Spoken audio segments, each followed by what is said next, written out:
Morning guys, how are you? All right? Hi, you.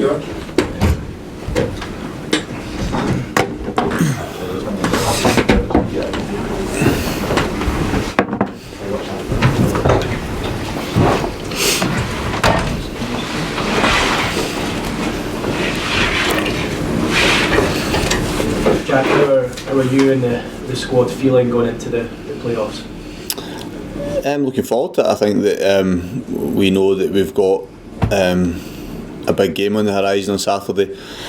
I think when you have that as a club, it's something to look forward to, and Saturday is that. You know, I think when you enter the playoffs, you understand the prizes at stake. You understand the tension that's involved in these games, but we also understand the prize at stake. So no, as a group, I think there's an excitement that's built during the week, and I think they're looking forward to it as a squad. I know you weren't happy after the Southend match.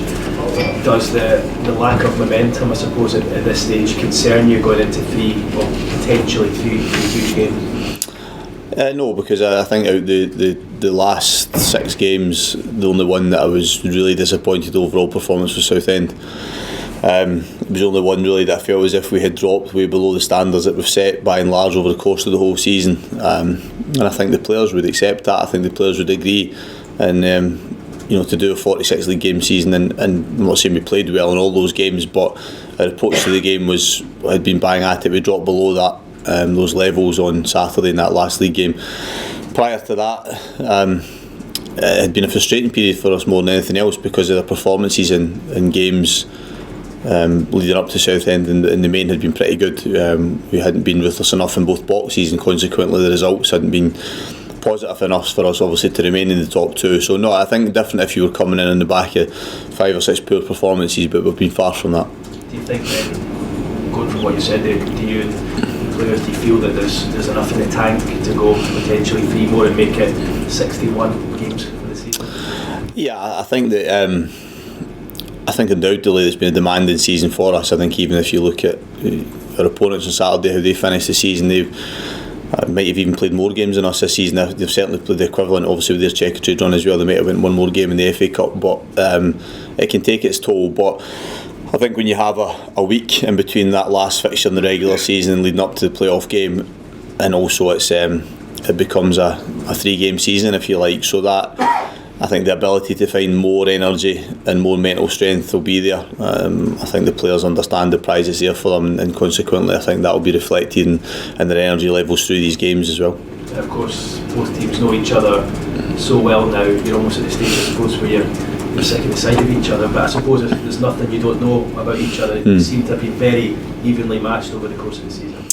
Yeah, it's unusual obviously to face an opponent the number of times you will. There's some Portsmouth, and particularly when 2 of the 3 games have been fairly recently as well. Obviously the league game was only a couple of weeks ago, and the cup final wasn't that long before that, so that's meant that the familiarity I think between individual opponents and the 2 teams is there.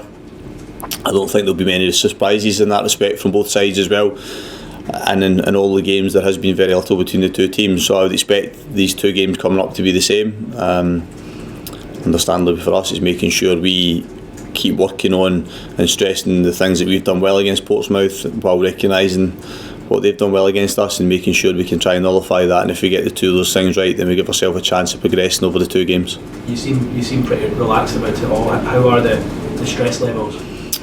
Okay. I know I've repeated myself with this, but you live with stress and pressure in this job every day and every single game. And we've had I wouldn't say a unique season, but certainly a season whereby if we don't win every week, then the consequences or the criticism that comes thereafter is always there. So you become accustomed to it, it becomes the norm.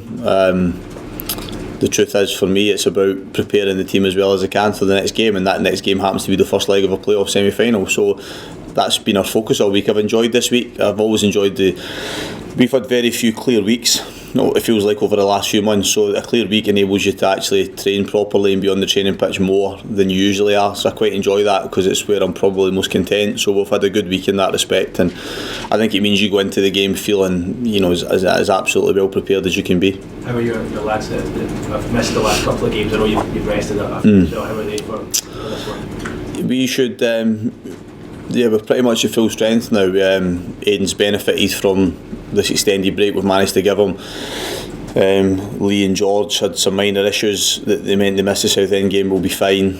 We've even had Duncan Watmore back on the training pitch today. It's maybe a little bit too soon for him in terms of this game at the weekend, but we're in good health and it's a good time to be in that condition. He didn't manage to train? He'll train tomorrow. But that has been a conscious decision. He possibly could have trained today, but this prolonged break that he's been able to have has been a real benefit to him. Look, ideally he would have another 2 or 3 weeks, 4 weeks of rest that we'd been able to be completely healed, but he's certainly benefited from it. Feels good. He's looking forward to the game. And that's I suppose a real boost for you. He's been terrific for the best part of the season, but especially that game down at Wembley.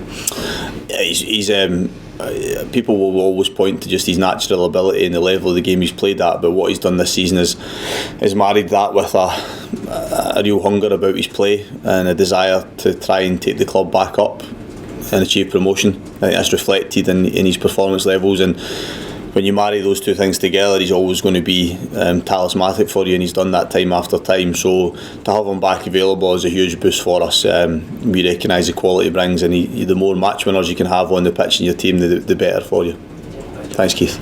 Jack, how much are you going to rely on your experienced players like McGeady in this sort of situation? Because Portsmouth, certainly the manager and their players have had more playoff experience than your squad.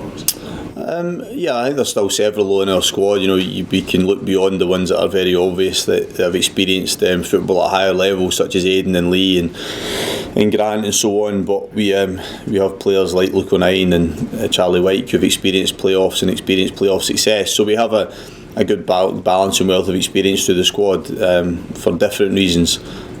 I think these games are more about being able to handle big games than it being necessarily the playoffs. So I think the number that we have in our squad that have done that in the past, and equally this season, I think we've been better in the bigger games. I think our performances have been better, not always reflected in the end result, but I think our performance level, certainly if I look back over the course of the season, I was to pick out our best 6 to 8 performances. A lot of them I think would have been in these bigger matches.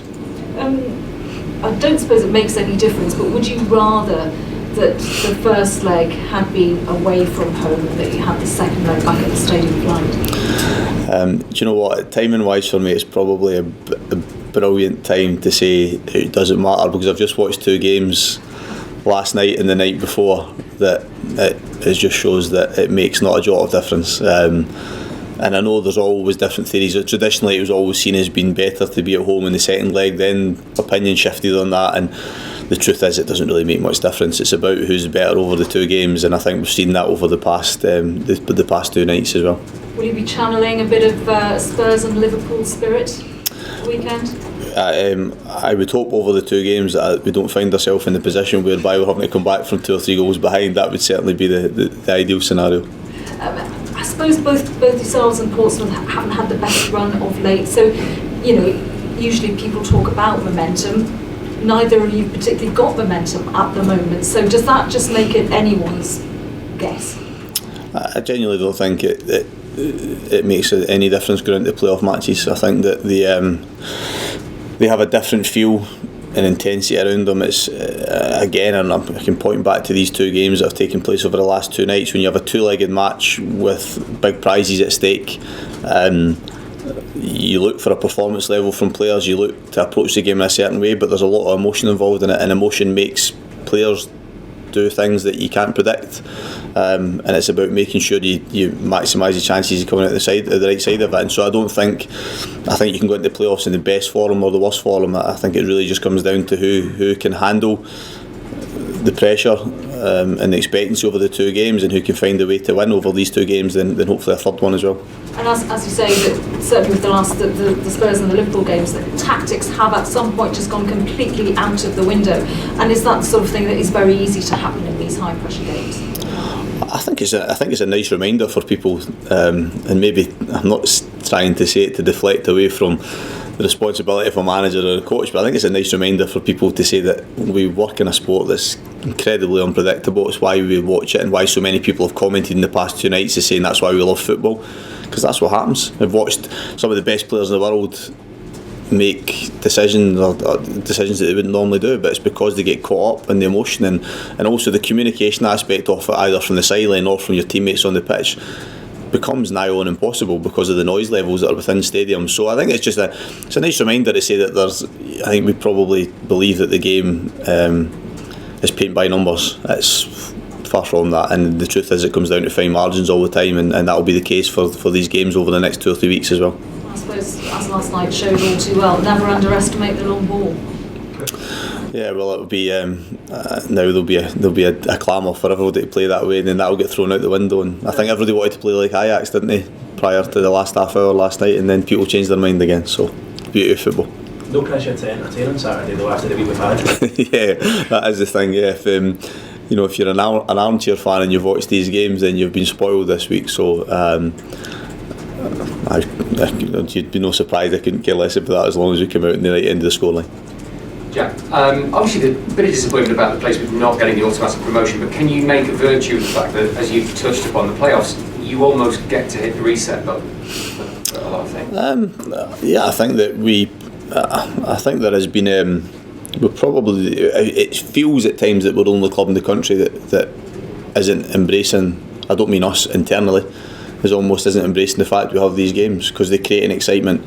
Now, clubs find themselves in the playoffs for all sorts of different reasons, and there'll be other clubs, I suppose Leeds United have been another example of it, that were up around that top two, but do you then sit and feel sorry for yourself, or do you embrace the next 2 or 3 games and be excited about them? And that's where we're at, and we should be, because there'll be terrific games to be involved in, and there's a big prize at stake, and that prize is only 3 games away. You know, when you're throughout a league campaign, it's never that close until you get to the very end stage of it. So it's because you have this week in between as well, it does give you a chance to refocus again and stress that it comes down to a 2/3 game season. Obvious disappointment amongst the fans as well, but would you like it if they got behind the team and they realised as well that someone can still be promoted and it's time to get over that bit of disappointment and get behind the team? The fan base here has been, and I would imagine always will be, incredibly loyal and committed and care a huge amount about their club. So they are, having an expectancy about what the club should achieve is never a problem.